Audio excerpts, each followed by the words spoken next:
March for Children. Now, the original plan, as advertised, was that there were going to be 1 million Canadians who showed up to say, hey, we won't stand for this woke progress stuff no more. And it's really important to highlight in that most of the country, the counter protesters, the people who showed up to say, yeah, we'd really like it not to be 1952 anymore, outnumbered the protesters, the people who were there for the Million March for Children. But it wasn't that way in Calgary. And there have been a lot of people who have asked a lot of questions. And one of the things that keeps coming up is, what were these things about? And the truth is, it's about a lot of different things. So as we talked about on the show before, one of the things that COVID-19 unfortunately gave people the opportunity to do, the fringe, as they sometimes like to call themselves, I'm not sure if they're doing it satirically or not, but the more extreme views, the conspiracy theorists, what it gave them the opportunity to do was organize and get to know each other. And social media gave them a network by which they could all get connected and all kind of team up and overlook each other's bullshit so that they could push ahead on whatever it was that the issue was. Now, obviously, for COVID-19, for most people, it was vaccinations. It was vaccination passports. That's where the conspiracy theorists spent a lot of their time. But they also went down the WEF rabbit hole. They also went down the 5G microchip and the vaccines rabbit hole. So we're talking about an incredibly diffuse group of people who just feel like they've been wronged. And ever since COVID-19, they've been looking for, what's the next thing that I can get pissed off over? What's the next thing? How am I going to be able to justify my Sunday or my Wednesday freedom walks when I don't have a group of 60 people to come with me? And unfortunately, one of the things that they've latched onto is something that is straight up imported from the United States with regards to supportive care for trans kids. And there's a lot of bullshit that is going on in this conversation. But that's the highest level that it's hedged under. If you talk to the leaders and you put a camera on them, they'll tell you, you know what this is about? This is about, we don't want our kids being turned trans. We don't want our kids being turned into something that we don't want them to be. And there's a fundamental core of this argument that hasn't been particularly well addressed. And that fundamental core is, do you believe, do you accept the science, the evidence, everything else that exists that says there's more than just this binary state of being for gender and sexuality? Which is not to say that there's not people out there who are super binary. As I've pointed out many times on the show, I'm about as cis, straight, white, male, middle-aged peak privilege as you can possibly get. But I don't begrudge anybody who's not. And I accept that the science supports that there's a lot more than just my particular flavor of vanilla that's out there. And that's a really important piece to understand, because either you accept that people exist on a spectrum or you don't. And this is where the crux of it all really starts to lie. Because the reality is, as much as the people who are organizing these protests are hedging it, and as we'll see, even that hedging is by and large absolutely bullshit. They're hedging it under the argument, we don't want our kids being turned trans or being influenced.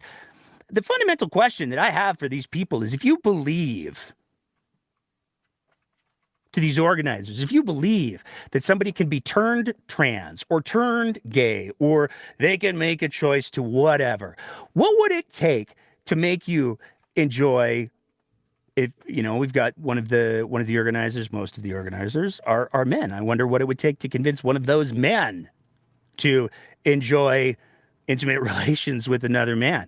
And I bet you if you asked them, they'd say, there's absolutely nothing that could make me do that. I would never choose to do that. And the truth is, that's either the truth for them. They could also be horribly repressed. Who knows?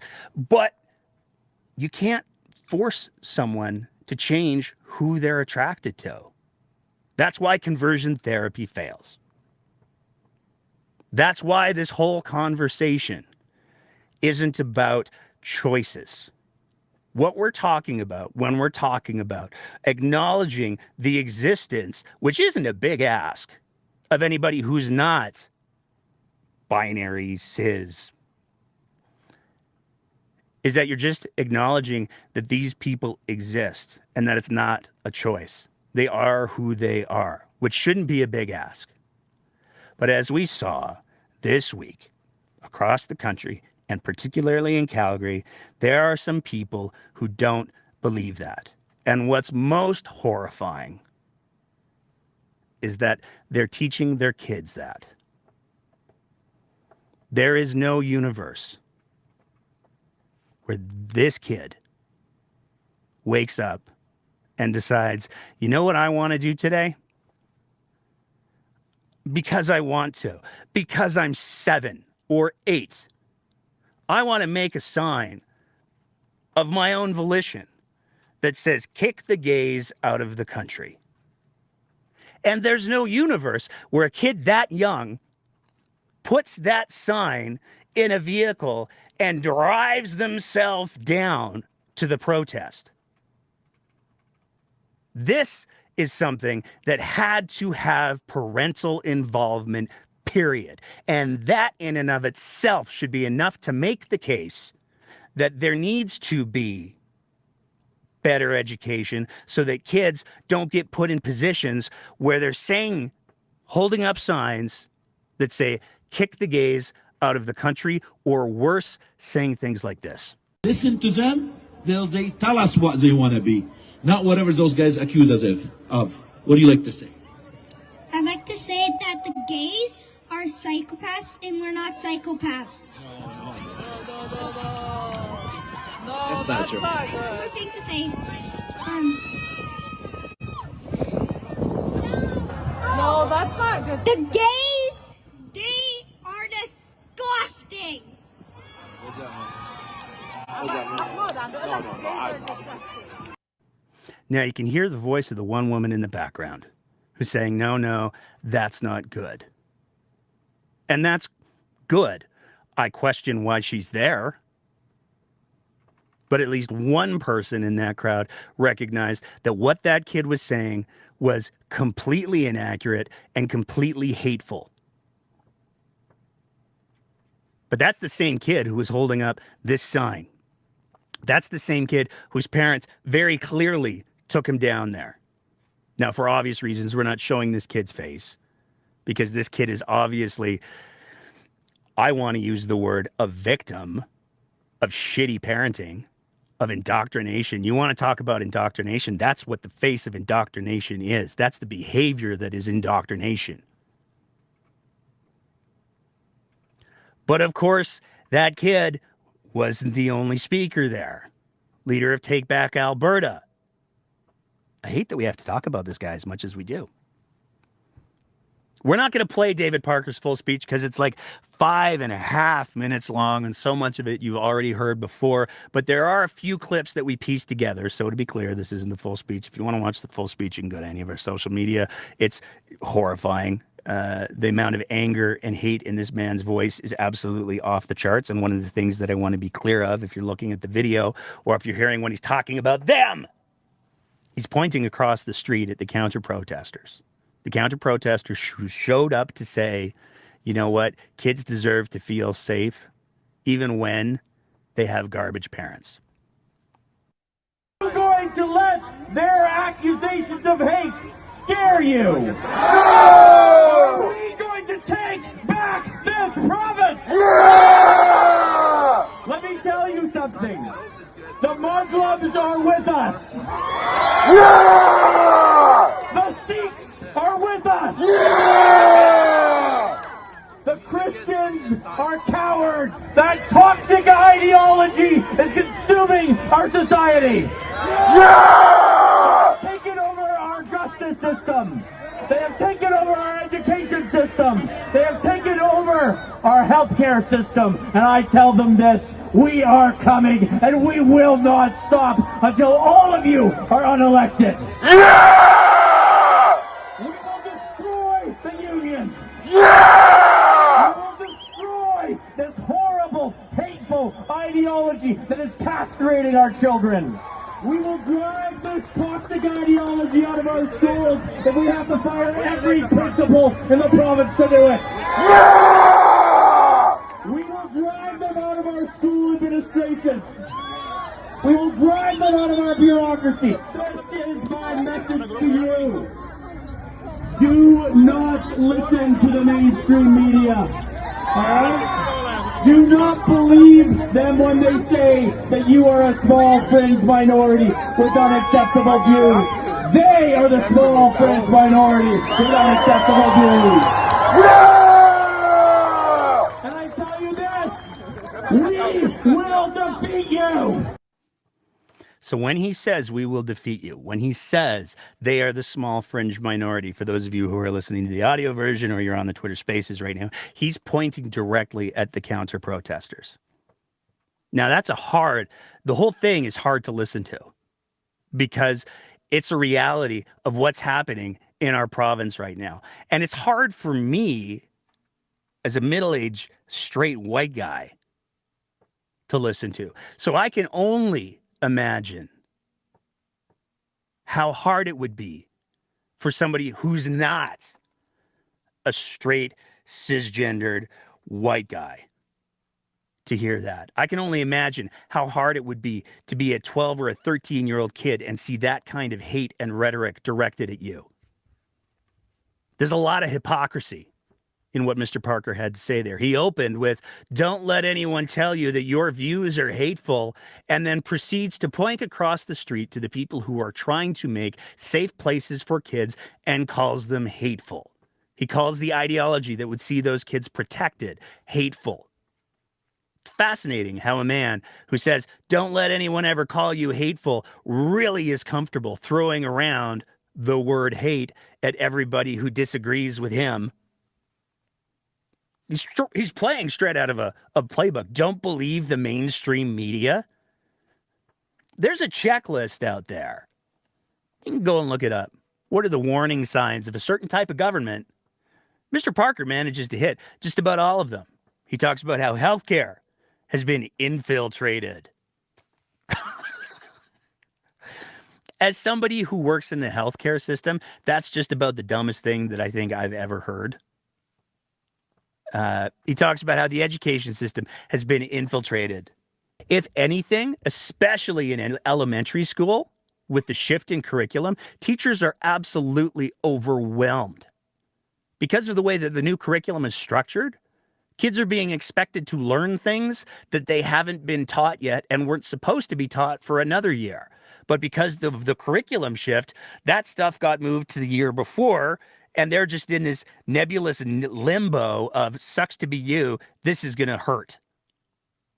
There's no teacher who has the kind of time that's required to change somebody's mind in the way that I talked about earlier. And again, I would love to not be talking about David Parker. I would love to let him just fall into irrelevance and obscurity.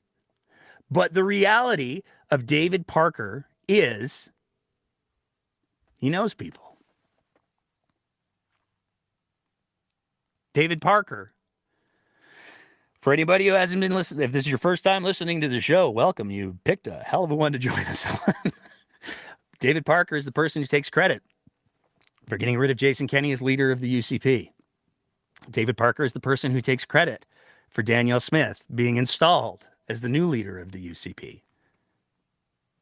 And if you think that those sorts of claims are unfounded, you only have to talk to the people on the inside of those things, and they'll say, yeah, no, dude knows how to mobilize people. He knows how to get people angry, as you saw from that speech. Now, that's a very different David Parker than the one that we saw on Jesperson, but it's the same guy. He's just unrestrained because he's got an audience that he knows digs what he's saying. He's not trying to convince anyone there. He's trying to fire people up.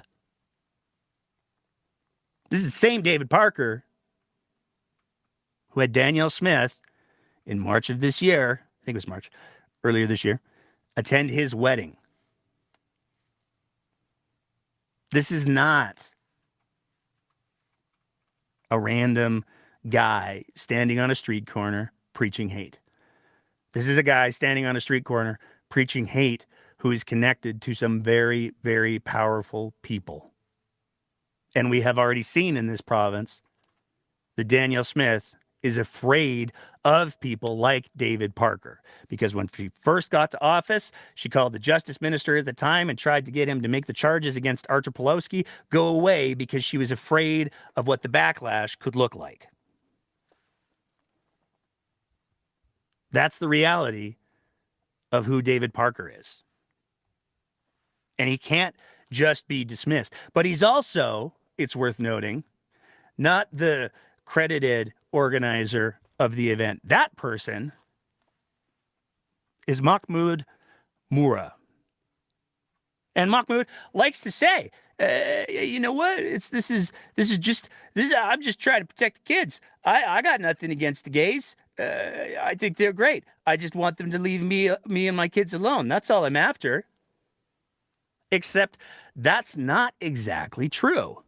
Because Mr. Moura, at least looking at his multiple Facebook accounts, I've never seen anyone have like 3 or 4 Facebook accounts and then tag themselves in their posts so that they appear on their multiple timelines. It's kind of wild going through this dude's social media. But a lot of that has to do with the content. As we've highlighted before, Mr. Moura very clearly has some anti-Semitic views. We shared this picture before. The freedom of social media, Mr. Moura titles. And then you see a hand of Facebook covering a person's mouth. And then a hand of Instagram covering a person's mouth. And then a hand with the Star of David choking them. No stranger to conspiracy theories. Mr. Moura posted, and this is the caption again, similar situation, media control people's minds. And then it's a graphic of the World Trade Centers after the 2 planes that hit. And a picture of a kid in a mask. And the caption of the photo is, people who believe 2 planes caused these to collapse now look like this. But of course, Mr. Moore's got some strong views, it appears, on vaccination as well. The most effective weapon. And then he's got a graphic that shows the weapons of war, the evolution of war. And it starts with a rock and a spear and an arrow and a bullet and a missile and then a syringe. It's also worth noting, Mr. Moura was very active in the Freedom Folks in Calgary, protesting against organizations that were trying to get people vaccinated. But he talks about I got nothing against the LGBTQ. I have no beef with them. Except again, it sure looks like he does. Science facts, Y or X chromosomes. There is nothing in between. Well, science would like to have a word with you, Mr. Moura, because you're absolutely wrong. But the caption to the photo is Y or X. There's nothing in between. Abnormal is the new normal. He's got a petition with Cinderella in a beard, and then she's also got some lingerie on, it appears, with, of course, a rainbow flag in the background. If you're a Muslim, you must sign this. Tell Disney to stop poisoning our kids' minds and souls. Keep your sexual identity to yourself. But he takes it a step farther. Because Mr. Moore apparently believes there's no such thing as LGBTQ2S plus Muslims. The faith in God and LGBTQ matters can't meet together. If you choose the first, you must lose the second, and vice versa. Now, again, if Mr. Moore was just a fringe nutter who preaches hate, he would be much easier to dismiss. But he's not. When you take a look at who Mr. Moore hangs out with, here he is campaigning with Mohammed Yassin with a Go Danielle poster. He's got pictures of himself and Brian Jean all over both of his profiles. And he campaigned in 2019 for current Justice Minister, Mickey Amory. Here he is in a picture with Jason Kenney. But of course, that's not the end of the Amory legacy now, is it? Because he also appeared in pictures with Mickey Amory and Danielle Smith very recently.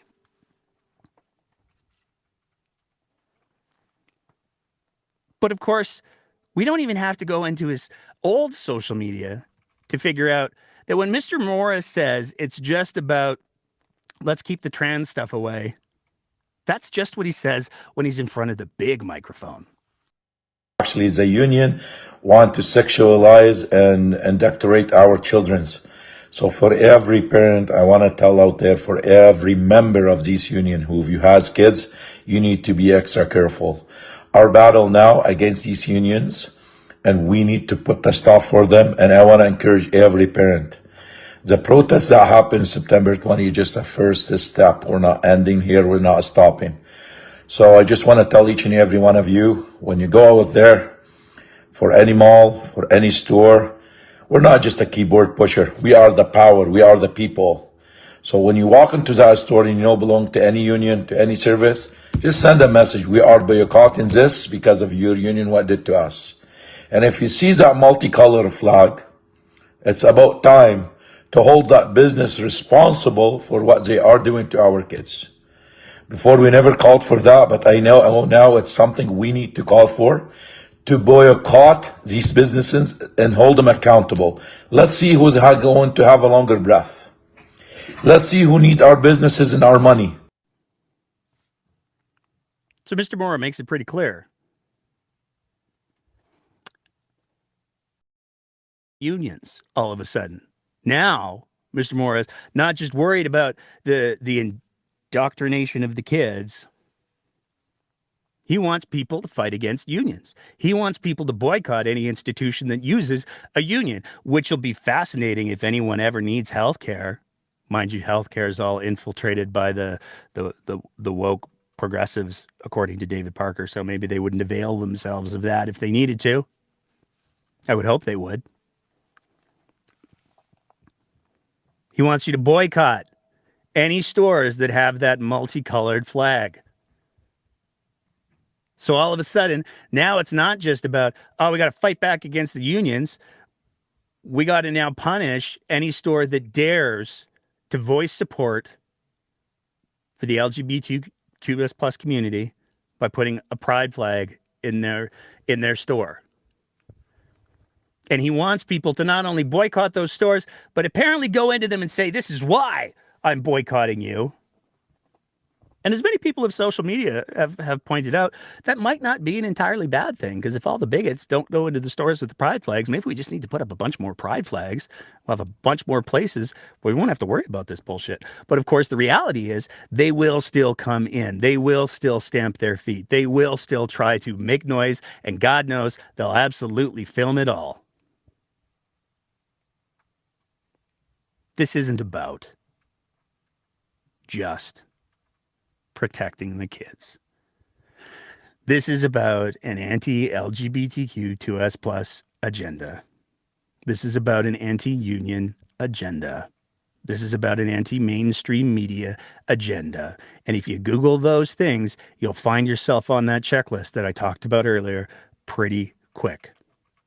And again, if it was just a small group of people, it wouldn't be nearly as much concern. But we also saw MLA Jason Steffen, who couldn't be bothered to show up to be sweared in at the legislature after he won in the election. But he could be bothered to show up for the Red Deer version of this march that took place on steps. I mean, you don't want to go too far.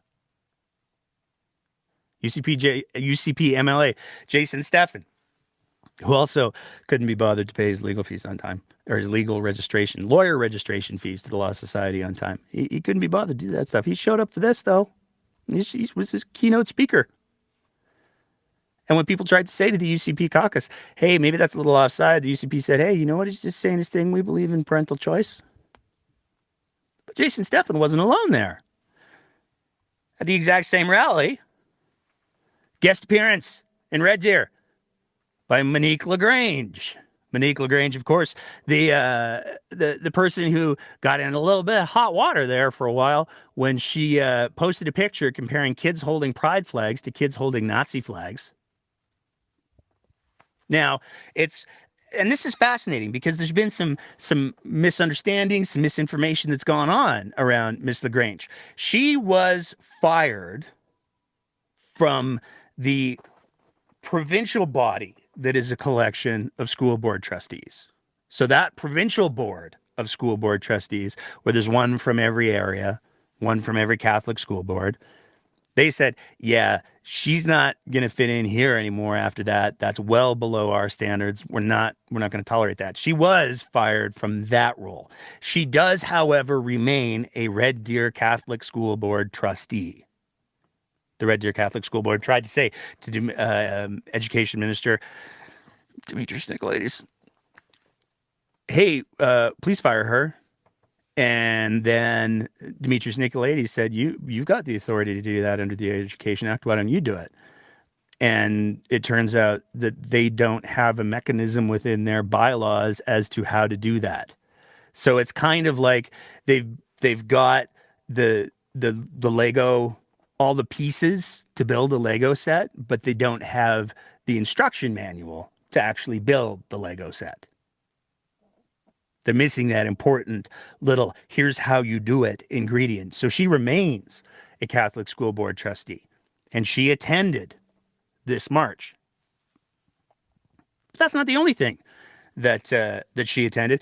And again, this is another place where, look, all of these things start to slowly come together. Take Back Alberta had an event this week.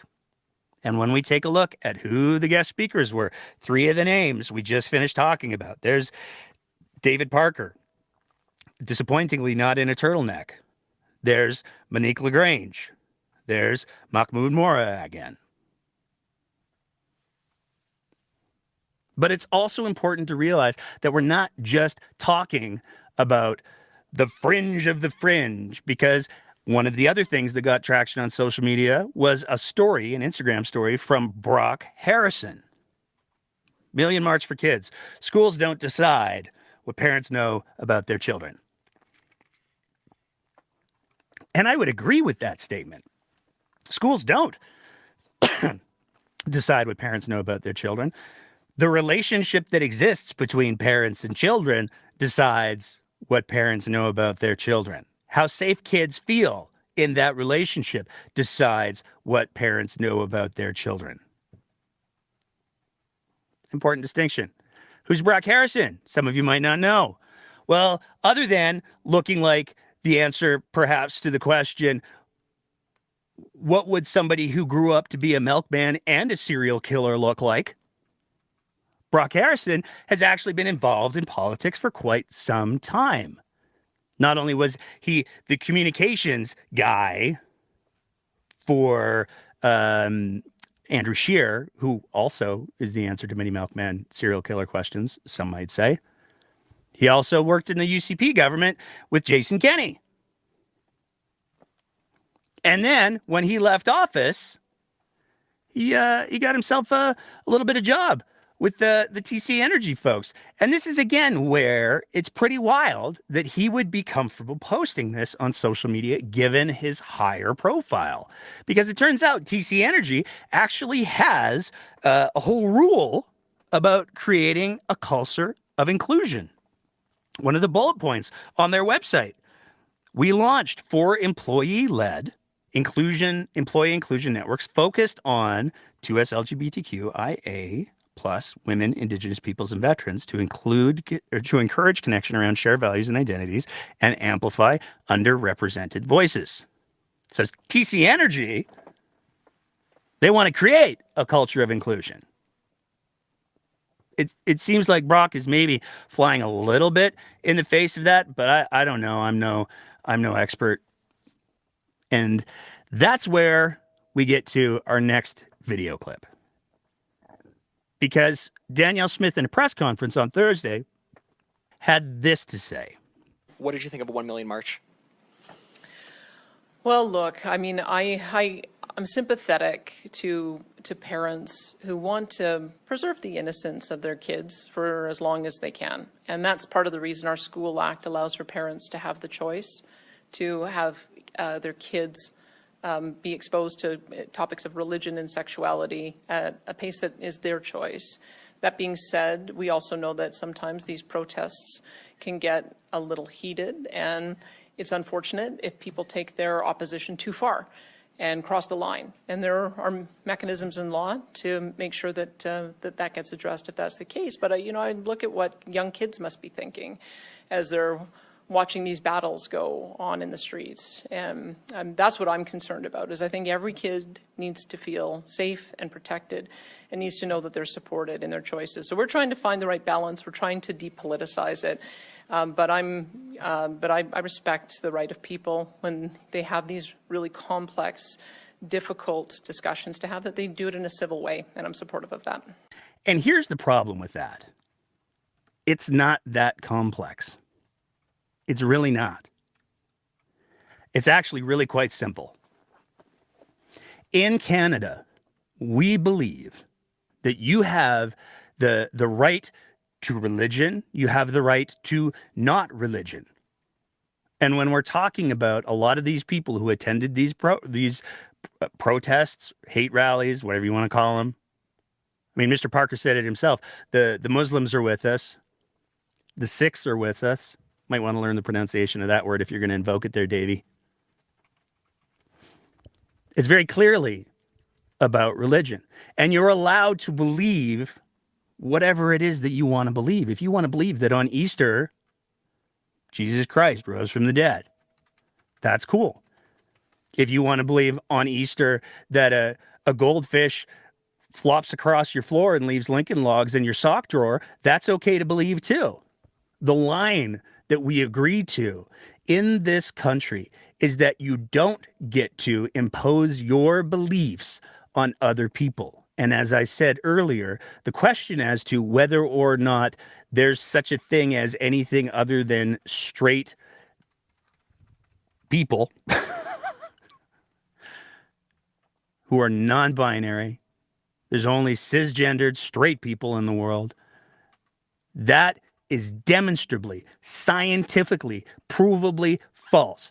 To hold any other position is to hold a position of belief, period. And you're allowed to believe that. If that's what you want to believe, that's cool. But you don't get to enforce that belief on anyone else. That's the price of admission in Canada. If you want to be a part of this society that allows you to practice your religion or your not religion, when in other countries of the world you would absolutely face persecution and in some cases imprisonment and in some cases death for practicing your faith or your not faith, you can do that here in Canada. But in order to do that, you have to accept the other rules, the base rules that we've agreed to in our Constitution and in our Charter of Rights and Freedoms. And if you don't like that, if you refuse to accept those things that we as a nation have agreed upon, and it was no small doing getting to that point, a lot of drama getting there, you're welcome to move. That's the bottom line. And it's hard for people to hear because we're supposed to be an inclusive society. But being inclusive does not mean being inclusive of the rejection of our social contract. It does not mean being inclusive of the rejection of the agreed values. There are precious few things that we have managed to agree upon in this cultural mosaic that is Canada. There are precious few ideals and values that we have managed to agree upon. But those things need to be protected. And when people start to violate those things, they need to be called out. Because it is not Canadian, and it is not Albertan. And it is tragic that the premier of the province, who has historically in the past claimed to be an ally of a number of groups, not the least of which that's germane to this conversation being the LGBTQ2S plus population. It's tragic that she couldn't say, we've got this thing called the Charter, folks. You're allowed to not like other people's beliefs, but you're not allowed to take those beliefs away. I would never say to David Parker or Mr. Mora, you shouldn't practice your faith. I would never say that. All I would say is, you can't force your faith on other people. And in public institutions like the education system, you have no business trying to do that there.